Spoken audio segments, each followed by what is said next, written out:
Tahun 1948, terjadi pemberontakan PKI di Indonesia, tepatnya di kota Madiun, yang nantinya peristiwa ini dikenal sebagai sejarah pemberontakan PKI Madiun 1948. Pada hakikatnya, pemberontakan PKI di Madiun adalah puncak pertentangan ideologi dan politik antar beberapa partai di Indonesia. Akar dari pertentangan ini ialah Perjanjian Renville, di mana wakil dari Indonesia yang menandatangani Perjanjian Renville ialah Perdana Menteri Amir Syarifuddin. Dan Perjanjian Renville ternyata telah merugikan pihak Indonesia, sehingga PNI dan Masyumi menentang keras Perjanjian Renville. Akibatnya, kedua partai besar ini menarik menteri-menterinya dari kabinet Amir, dan Amir pun melepas posisinya sebagai Perdana Menteri. Kemudian, atas perintah Presiden, Hatta menggantikan posisi Amir dan membentuk kabinet baru. Dalam kabinet Hatta, anggota Partai Sosialis milik Amir tidak kebagian kursi, karena Amir menuntut terlalu banyak kursi penting yang tidak mungkin diterima oleh partai lainnya. Disinilah awal mula Partai Sosialis menjadi oposisi pemerintahan, dan kemudian pecah menjadi dua, yaitu pengikut Amir yang menentang pemerintah dan pengikut Syahrir yang mendukung pemerintah. Kemudian Syahrir dan pengikutnya membentuk partai baru, yaitu Partai Sosialis Indonesia atau PSI, sebagai partai pendukung pemerintah. Untuk menambah kekuatan sebagai oposisi, Amir membentuk suatu front dengan partai oposisi lainnya, yaitu PKI, Partai Buruh, dan Sentral Organisasi Buruh Seluruh Indonesia atau SOPSI, yang kemudian front ini diberi nama Front Demokrasi Rakyat atau FDR. Dengan kekuatan barunya, Amir bersama kelompoknya berusaha merebut kunci kabinet dengan mengadakan demonstrasi secara besar-besaran agar kabinet Hatta dibubarkan dan dibentuk kabinet baru yang meliputi buruh, tani, dan pemuda. Dalam aksinya mereka juga kerap melakukan adu domba, sehingga timbul kubu-kubu yang saling bertentangan di dalam masyarakat. Bahkan mereka juga memprovokasi para buruh agar melakukan pemogokan kerja seperti yang terjadi di perkebunan Delangu. Sedangkan di pihak pemerintah, walau berada dalam tekanan, kabinet Hatta terus melakukan program pemerintahan. Salah satu program pemerintahan ialah program rekonstruksi rasionalisasi atau program RERA. Program ini akan mengurangi jumlah 350.000 tentara dan 400.000 laskar menjadi 160.000, yang kemudian akan dikikis lagi menjadi 57.000 prajurit reguler. Program RERA mendapat banyak protes dari berbagai pihak yang dirugikan, termasuk FDR. Dan dalam pelaksanaannya, program ini juga menimbulkan kegaduhan di kalangan militer, sehingga FDR memanfaatkan program RERA sebagai alat untuk mempengaruhi kalangan militer agar berada di pihaknya. Banyak kalangan militer yang terpengaruh oleh FDR, terutama dari kalangan divisi penembahan Senopati. Di saat kondisi politik Indonesia yang semakin panas, datang pula Musso yang sudah hampir 23 tahun berada di Rusia. Di Indonesia dengan cepat, Musso menarik simpati kaum komunis dan membawa politik jalan baru pada gerakan komunis Indonesia. Dalam politik jalan baru Musso, diadakan fusi 3 partai anggota FDR, yakni PKI, Partai Buruh Indonesia, dan Partai Sosialis menjadi satu partai saja dengan nama PKI, yang kemudian PKI hasil fusi ini direncanakan akan memimpin revolusi dalam mendirikan pemerintahan Front Nasional sebagai bentuk anti-imperialis. Tanggal 30 Agustus 1948, Musso diangkat menjadi ketua PKI, dan pada tanggal 9 September 1948, PKI Musso mengirim surat kepada Masyumi dan PNI untuk melakukan perundingan tentang usulan pembentukan Komite Front Nasional. Namun, usulan PKI ini ditolak karena adanya perbedaan besar dari segi politik dan perjuangan. Penolakan ini tidak membuat Musso patah semangat. Bahkan, untuk menyebarkan gagasannya, dia bersama kelompoknya berencana menguasai daerah yang dianggap strategis di Jawa Tengah dan Jawa Timur. Rencana ini diawali dengan adu domba kalangan militer di Surakarta, sehingga timbul ketegangan, saling culik, saling bunuh dan saling tuduh. Bahkan kontak senjata terjadi di antara kesatuan-kesatuan militer, terutama antara Divisi Siliwangi versus Divisi Penembahan Senopati. Kekacauan di Surakarta ini berhasil memancing perhatian pemerintah. Di saat pemerintah berusaha memulihkan kondisi Surakarta, PKI menuju arah timur dan berusaha menguasai kota Madiun. Gerakan berontak PKI ini dimulai dari jam 3 pagi hingga berhasil merebut kota Madiun sepenuhnya pada jam 7 pagi. Kemudian mereka memproklamasikan berdirinya Republik Soviet Indonesia. Pemberontakan PKI di Madiun bukan terjadi karena kebetulan atau karena adanya peluang, melainkan pemberontakan ini sudah direncanakan jauh sebelumnya.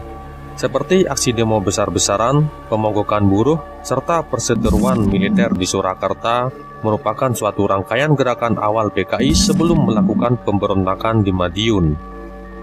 Mereka menggunakan Surakarta atau Solo sebagai Wild West atau daerah kacau agar perhatian pemerintah tertuju ke sana. Sedangkan Madiun mereka jadikan sebagai daerah gerilya sektor yang kuat atau pangkalan untuk merebut kekuasaan seluruh Indonesia. Banyak korban berjatuhan karena pemberontakan ini, di antaranya adalah pejabat, aparat, guru, wartawan, serta para kiai, ustadz, dan para santri yang sebenarnya tidak tahu tentang perpolitikan Indonesia saat itu. Itu tadi sepenggal latar belakang pemberontakan PKI Madiun 1948. Terima kasih sudah menonton video ini, semoga bermanfaat.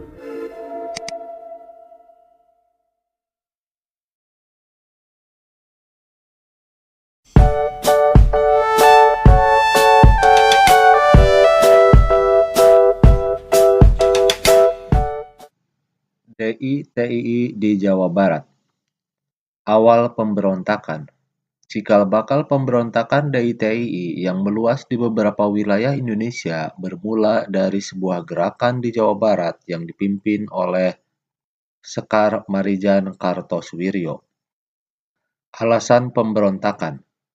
1. Salah satu keputusan Renpil adalah harus pindahnya pasukan Republik Indonesia dari daerah-daerah yang diklaim dan diduduki Belanda ke daerah yang dikuasai Republik Indonesia. Di Jawa Barat, Divisi Siliwangi sebagai pasukan resmi Republik Indonesia pun dipindahkan ke Jawa Tengah. Akan tetapi, laskar bersenjata Hizbullah dan Sabilillah yang telah berada di bawah pengaruh Kartosuwiryo tidak bersedia pindah dan malah membentuk Tentara Islam Indonesia. Vakumnya atau kekosongannya kekuasaan Republik Indonesia di Jawa Barat segera dimanfaatkan Kartosuwiryo dengan menyatakan pembentukan Darul Islam atau Negara Islam dengan dukungan Tentara Islam Indonesia di Jawa Barat pada Agustus 1948. 2. Persoalan timbul ketika pasukan Siliwangi kembali balik ke Jawa Barat. Kartosuwiryo tidak mau mengakui tentara Republik Indonesia tersebut kecuali mereka mau bergabung dengan DI-TII. Penyelesaian. 1. Penyelesaian DI-TII di Jawa Barat diadakan operasi terpadu Pagar Betis. Tentara serta masyarakat mengepung tempat-tempat pasukan DI-TII berada. Tujuan taktik ini adalah untuk mempersempit ruang gerak dan memotong arus perbekalan pasukan lawan. 2. Selain itu diadakan pula operasi tempur dengan sasaran langsung basis-basis pasukan DI-TII. Kartosuwiryo berhasil ditangkap pada tahun 1962. Ia lalu dijatuhi hukuman mati yang menandai pula berakhirnya pemberontakan DI-TII Kartosuwiryo di Jawa Barat. Saya Gun-Gun Misbah Gunawan, mudah-mudahan ada manfaatnya.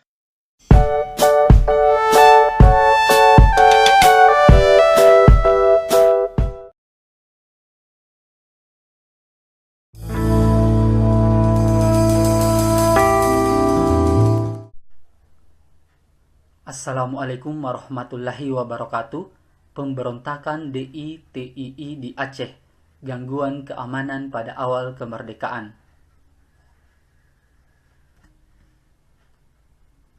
Sejarah singkat DITII.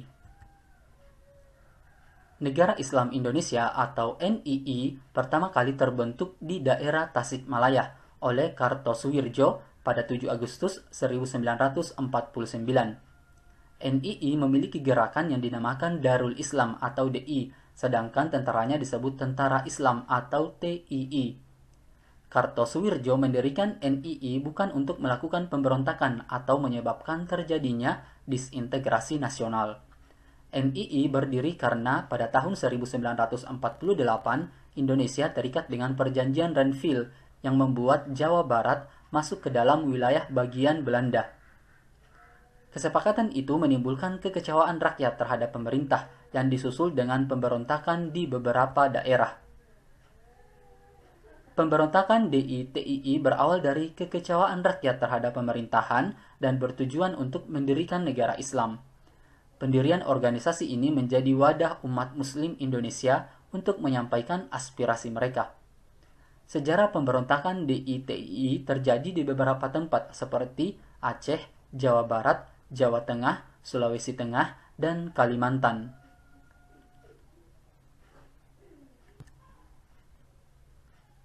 Pemberontakan DITII di Aceh.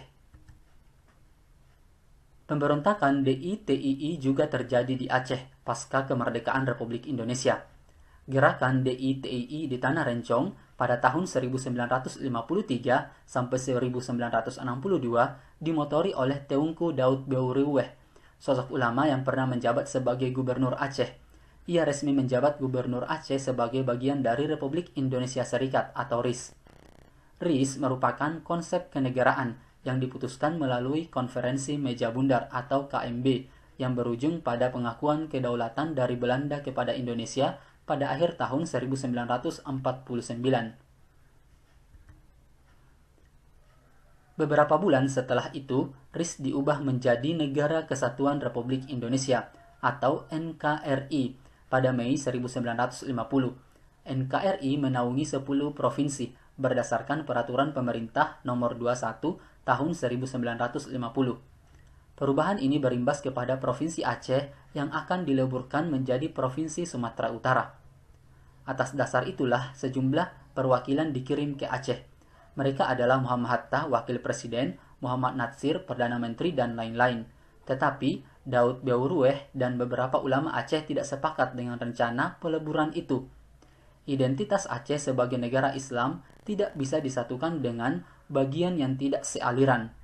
Mereka menginginkan Aceh menjadi kepengurusan tunggal dalam bentuk provinsi. Menanggapi kedatangan para petinggi negara di Aceh, Daud Beuriweh meminta agar dilakukannya pertimbangan kembali terkait penyatuan Aceh menjadi bagian Sumatera Utara. Yang terjadi malah justru sebaliknya. Muhammad Natsir selaku Perdana Menteri melakukan pembubaran terhadap Provinsi Aceh resmi pada tanggal 23 Januari 1951. Reaksi keras dari sejumlah tokoh Aceh oleh pemerintah pusat kemudian dianggap sebagai pemberontakan. Daud, baik sebagai ulama atau pemimpin Aceh, memotori aksi perlawanan. Daud Beuriweh semakin kesal karena Presiden Soekarno pada Juni 1948 pernah berjanji bahwa Aceh diperbolehkan menerapkan syariat Islam dan tetap menjadi salah satu provinsi di Indonesia. Merasa dibohongi, Daud amat kecewa. Terlebih peran masyarakat Aceh dalam perjuangan amat besar. Dari masa perlawanan terhadap penjajah, mendukung kemerdekaan RI, termasuk dengan menyumbang dana pembangunan hingga memberikan bantuan berupa pesawat terbang. Munculnya gerakan DITII di Jawa Barat yang dipimpin oleh Marijan Kartosuwirjo yang mendeklarasikan berdirinya Negara Islam Indonesia NII pada 7 Agustus 1949 semakin memantapkan Daud untuk turut melawan. Dari Aceh, Daud Beuriweh menyatakan bergabung dengan gerakan DITII yang dipelopori oleh Kartosuwirjo. Daud dan kelompoknya bahkan menuntut diberikannya hak otonom untuk Aceh. Pemerintah pusat tidak tinggal diam menyikapi ini dan memutuskan untuk melakukan tindakan kepada DITII Daud Beorueh di Aceh. Ada dua jalur yang ditempuh pemerintah pusat, yakni upaya militer dan diplomasi. Operasi militer dilakukan dengan menggelar Operasi 17 Agustus dan Operasi Merdeka. Cara diplomasi diterapkan dengan mengirim utusan ke Aceh untuk berdialog dengan Daud. Persoalan ini akhirnya bisa diselesaikan dengan jalan damai melalui proses negosiasi yang alot dan melelahkan. Diputuskan bahwa diberikan hak otonomi sebagai provinsi yang disebut Daerah Istimewa Aceh dan boleh menerapkan syariat Islam sebagai aturan daerah yang berbeda dengan provinsi lain di Indonesia. Tanggal 18-22 Desember 1962, sebuah upacara bertajuk Musyawarah Kerukunan Rakyat Aceh (MKRA) dihelat di Blang Padang, Aceh sebagai simbol perdamaian. Ternyata, masalah belum dapat diatasi. Beberapa mantan pengikut Daud tetap bergerak melawan pemerintah pusat. Salah satunya adalah Hasan Tiro. Hasan Tiro melihat kenyataan pahit di mana rakyat Aceh lemah ekonomi dan pendidikannya kendati sudah menjadi bagian dari Indonesia. 30 Oktober 1976, Hasan Tiro mengadakan pertemuan dengan beberapa mantan tokoh DITII dan para pemuda Aceh di kaki Gunung Halimun. Bahasan utama adalah tentang sumber daya alam Aceh yang dikeruk oleh industri asing atas izin pemerintah Indonesia. Merekalah yang kemudian dikenal sebagai Gerakan Aceh Merdeka atau GAM. GAM berlangsung sangat lama dan telah terlibat konflik dengan militer pemerintah pusat yang memakan belasan ribu korban jiwa. Penyelesaian masalah ini baru dapat dituntaskan pada 2005.